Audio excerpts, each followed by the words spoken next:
White बनते हैं, ये ना क्लोराइड के वाइट बनते हैं, ब्रोमाइड के क्रीम बनते हैं, आयोडाइड के येलो बनते हैं। ठीक है, क्लोराइड, ब्रोमाइड एंड आयोडाइड, वो लेवल में हम ये नहीं पढ़ते थे, लेकिन अब आपको पढ़ना है।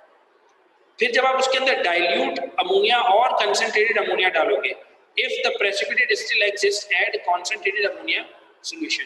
तो हमने क्या किया, ये यहाँ से हटा लो, इसका है अमोनिया NH3 एक्वियस सॉल्यूशन, हम इसमें डालेंगे। कॉन्सेंट्रेटेड और डाइल्यूट में अलग अलग इफेक्ट होगा। कॉन्सेंट्रेटेड में दोनों soluble soluble, soluble insoluble, insoluble insoluble, ये वही वाला है जो हम फीफी बीजीबी पढ़ते थे सॉल्ट्स में, ये वही वाली चीज है। तो हम क्या करते थे इसके अंदर, soluble soluble, soluble insoluble, insoluble and then insoluble. आपने ये चार्ट बनाना होगा, आप कहेंगे क्लोराइड है, ब्रोमाइड है एंड देन आयोडाइड, और इधर हम डालेंगे अमोनिया सॉल्यूशन। अमोनिया सॉल्यूशन पहला है कॉन्सेंट्रेटेड, दूसरा है डाइल्यूटेड। तो आपने लिखा सॉल्युबल सॉल्युबल, दोनों में सॉल्युबल हो गया, soluble insoluble, insoluble and again insoluble. ठीक है, इस वाले चार्ट को याद रखिएगा, ये बहुत काम आएगा, ये P1 में P2 दोनों में काम होता है। ठीक है, अब चलते हैं इसके आगे बढ़ते हैं। तो ये white precipitate, green precipitate, yellow precipitate, ठीक है, जिसकी अच्छा जब आप इसके अंदर कॉन्सेंट्रेटेड सॉल्यूशन डालते हो तो होता क्या है, प्रेसिपिटेट ये जो सॉल्युबल होते हैं, तो ये बेसिकली अमोनिकल सिल्वर नाइट्रेट, ये जो आपने डाला ना AgNO3, ये बना लेता है अमोनिकल सिल्वर नाइट्रेट। अब Ag तो मौजूद था, है ना, Ag का क्लोराइड मौजूद था। अब Ag का क्लोराइड क्या करेगा, जब आप इसके अंदर अमोनिया डाल दोगे 2 टाइम, तो ये कॉम्प्लेक्स बन जाता है। तो ये बन जाता है Ag अमोनिया, और बाहर इसके Cl लगा हुआ होता है। ठीक है, Ag प्लस है, Cl के साथ अभी भी जुड़ा हुआ है, लेकिन इसने कॉम्प्लेक्स बना लिया। कॉम्प्लेक्स केमिस्ट्री ये आप बाद में पढ़ोगे, कोऑर्डिनेशन केमिस्ट्री ये बाद में पढ़ोगे आप A2 में, अभी नहीं। बस इसका जो स्ट्रक्चर होता है वो लीनियर होता है, वो देखो ऐसा होता है, ऐसा कि Ag था, इसने हेलोजन के साथ रिएक्शन किया था तो ये बना था, सॉलिड प्रेसिपिटेट बन गए थे। फिर when they dissolve in ammonia the colorless diamine complex is formed, this is the diamine complex। ठीक है, Ag अमाइन, डायअमाइन, डायअमाइन का मतलब डाई अमोनिया आ गया, ठीक है, या डायअमाइनो, इसको हम डायअमाइनो सिल्वर कॉम्प्लेक्स भी कहते हैं।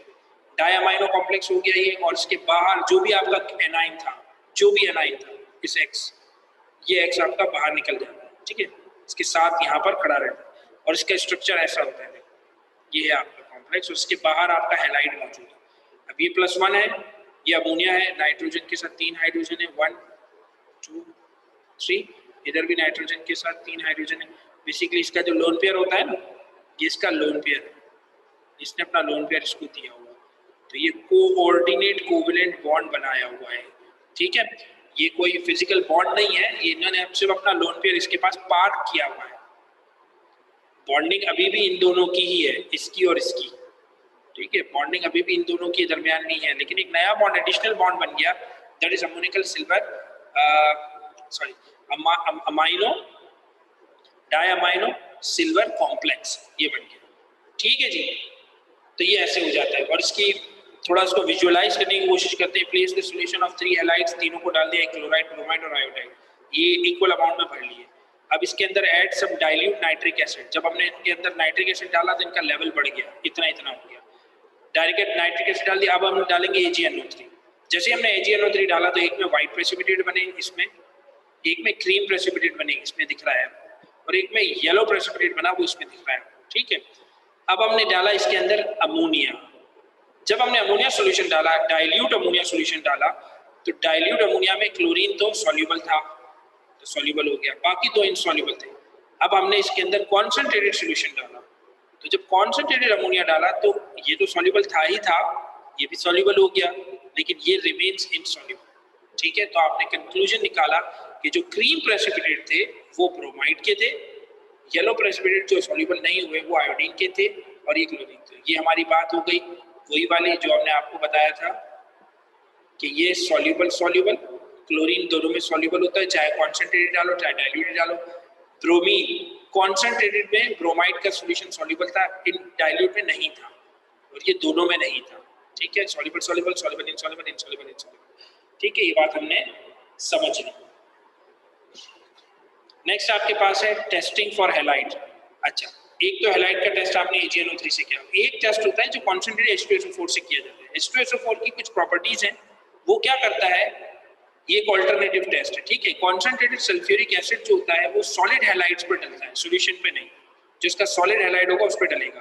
तो H2SO4 क्या करेगा, displaces the weaker acid HCl, HBr and hydrogen iodide, ठीक है, फ्रॉम देयर सॉल्ट।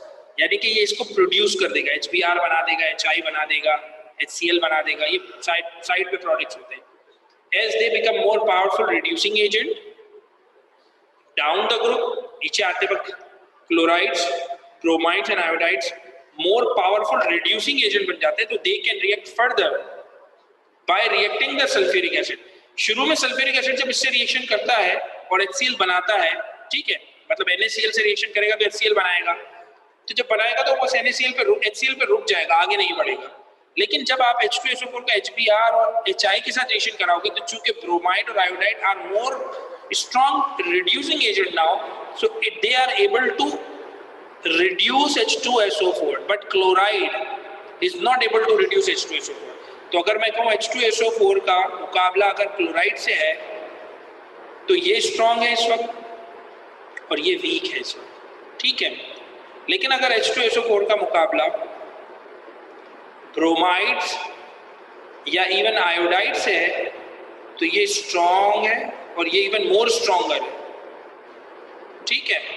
अब ये वीक हो गया तो ये क्या करेंगे, इसको अपनी आखिरी लिमिट तक रिड्यूस कर देंगे, ठीक है। लेकिन ये इसको रिड्यूस नहीं कर पाएगा, ये सिंपल रिएक्शन करेगा।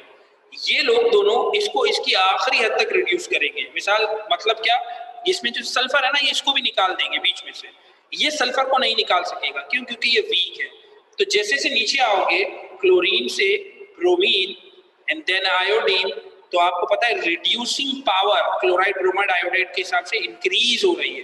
तो इसका रिएक्शन H2SO4 से सिंपल होगा, लेकिन इन दोनों का रिएक्शन सिंपल नहीं होगा, मजीद आगे बढ़ेगा। तो होगा क्या, as they become more powerful reducing agent. ये हम क्यों कर रहे हैं, इसलिए कर रहे हैं ताकि हमें ये पता चल जाए कि हमारे पास अगर AgNO3 नहीं है, क्योंकि AgNO3 वैसे भी एक एक्सपेंसिव कंपाउंड है, ठीक है, क्योंकि इसमें सिल्वर आता है। तो AgNO3 बहुत एक्सपेंसिव कंपाउंड है। मान लीजिए कि आपकी लैब में AgNO3 नहीं है, ठीक है, तो फिर आप क्या करोगे, तो आप फिर कॉन्सेंट्रेटेड H2SO4 जो कि किंग ऑफ एसिड्स हैं और ये आसानी से आपको मिल जाता है, तो H2SO4 से आप इसका रिएक्शन करा के ये पता कर लोगे कि ये हमारा जो सॉल्ट है वो किसका है, हैलाइड कौन सा हैलाइड है।